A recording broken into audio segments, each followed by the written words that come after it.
ရှင်ဖုံးပြည့်ရဲ့လောက်ရက်တွေကိုတာဝန်ယူမပေးနိုင်လို့အမွေဖြတ်လိုက်ပြီးဆိုတဲ့ပိုင်တကွန်တို့မိသားစုပရိသတ်များလုံးမင်္ဂလာပါရှင်77မီဒီယာကနေပြန်လည်ကြိုဆိုလိုက်ပါတယ်ပရိသတ်တွေလေးစားချစ်ခင်ရတဲ့မင်းသားပိုင်တကွန်တို့မိသားစုကလက်ရှိမှာထင်မထားတဲ့ကိစ္စတစ်ခုကိုအသိပေးကြော်ညာလာခဲ့ပါတယ်အဲ့ဒါကတော့သူတို့တွေနဲ့သူတို့မိသားစုရဲ့တားငယ်ဖြစ်သူမင်းသားရှင်ဖုံးပြည့်ရဲ့လောက်ရက်တွေပေါ်မှာတာဝန်ယူမပေးနိုင်ဘူးဆိုတဲ့အကြောင်းဖြစ်ပါတယ်။ရှင်ဖုံးပြည့်အနေနဲ့တော်တော်လေးကိုမှဇယိုက်ဆိုးသူဖြစ်ပြီးတော့မိသားစုအတိုင်းဝိုင်းကိုအရှက်ရအောင်ပြုလုပ်ခဲ့တာဖြစ်ပါတယ်။ဒီလိုလောက်ရက်တွေကိုတနိုင်ငံလုံးအတိုင်းအတာနဲ့သိရှိသွားခဲ့ပြီးရဲ့နောက်ပိုင်းမှာမိသားစုတစ်ခုလုံးအရှက်ကွဲခဲ့ရပါတယ်။ဒါကြောင့်တားငယ်ဖြစ်သူရဲ့အခုလိုမစင်မကျင်မိုင်မဲတဲ့လောက်ရက်တွေအတွက်အမွေဖြတ်ဆွန့်လွတ်လိုက်ပြီးဖြစ်ကြောင်းအခုလိုမျိုးပဲမိသားစုဝင်တွေဘက်ကနေအသိပေးကြော်ညာလာခဲ့တာဖြစ်ပါတယ်။ထိတ်တန့်မင်းသားပိုင်တကွန်ကတော့တကယ်ကိုမှလေးစားစရာစိတ်သက်ရှိသူဖြစ်ပြီးတော့မြန်မာအမျိုးသားတို့ကြီးတစ်ခုလုံးအားကြရတဲ့အထိချစ်တတ်သူတယောက်လည်းဖြစ်ပါတယ်။ကောင်မလေးကိုတန်ဖိုးထားလက်ထပ်ခွင့်တောင်းတဲ့ပုံစံလေးတွေနဲ့အတူလက်ထပ်မင်္ဂလာပွဲကျင်းပသွားတဲ့ပုံလေးတွေက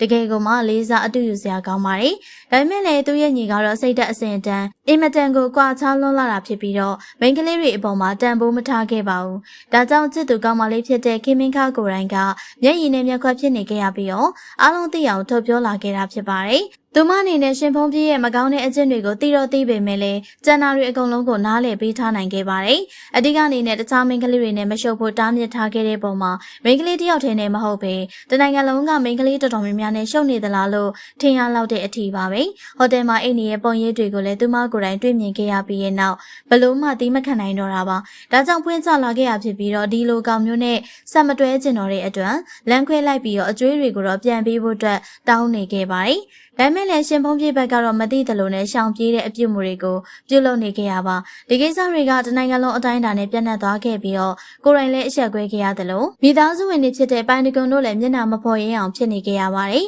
ဒါပေမဲ့တေချာစဉ်းစားကြည့်လိုက်တဲ့အခါမှာသူတို့အနေနဲ့ရှင်ဖုံးပြည့်ကိုအရင်ကတည်းကအင်ဘော်ကနေနှင်ချထားခဲ့ပြီးသားဖြစ်ပါတယ်ပိုင်တကွန်ဆိုရင်သူ့ရဲ့ညီငယ်လေးကိုကမ်ဘောဒီးယားနိုင်ငံမှာရုပ်ရှင်ဇာတ်ကားတွေရိုက်ကူးခွင့်ရအောင်ထိလက်တွဲခေါ်ယူပေးခဲ့ရပါဒါပေမဲ့အင်မတန်ဆိုးတဲ့ပြဿနာတွေဖြစ်ခဲ့ရပြီးတော့နောက်ဆုံးမှာအင်ဘော်ကနေနှင်ချခဲ့ရတာဖြစ်ပါတယ်။ဒီအချိန်မှာကောင်မလေးရဲ့အိမ်ကိုတက်နေပြီးတော့အခုလိုမျိုးမသိတော့တဲ့လောက်ရက်တွေနဲ့တာဝန်ယူမှုကင်းမဲ့နေခဲ့တာဖြစ်ပါတယ်။ဒါကြောင့်မလို့ပိုင်တကွန်တို့မိသားစုဘက်ကနေငကိုကလေးကအင်ဘော်ကနေနှင်ချထားတဲ့သားကိုအမွေပြတ်ဆွန့်လွတ်လိုက်ပြီးဖြစ်ကြောင်းကြေညာလာခဲ့တာဖြစ်ပါတယ်။ဒီအခါမှာတော့သူတို့မိသားစုကကောင်မလေးစီကနေယူထားတဲ့အကျွေးတွေကိုပြန်ဆက်မပေးချင်တာကြောင့်ရှောင်လွဲသွားပြီးတော့အမွေဖြတ်လိုက်တာဖြစ်မယ်ဆိုတဲ့ဝေဖန်မှုတွေကတော့ရရှိနေပါတယ်။တကယ်ဆိုရင်အမွေဖြတ်ချင်ရင်တောင်မှအတိုင်းဝိုင်းကြီးနဲ့မိသားစုအနေနဲ့ကိုယ့်ရဲ့ဂုဏ်သိက္ခာကိုကာကွယ်ဖို့အတွက်ကောင်မလေးစီကအကျွေးတွေကိုပြန်ဆက်တင်ကြောင်းအားလုံးကတော့ပြောနေခဲ့ကြပါတယ်။ဒါပေမဲ့ပိုင်တကွန်တို့မိသားစုကတော့ဒီကိစ္စတွေကိုဆက်လက်ဖြေရှင်းလာခဲ့ခြင်းမရှိပါဘူး။ရှင်ဖုံးပြည့်ရဲ့လောက်ရက်တွေကိုတာဝန်မယူခြင်းလို့အမွေဖြတ်လိုက်ပြီးဆိုတဲ့ကိစ္စပေါ်မှာ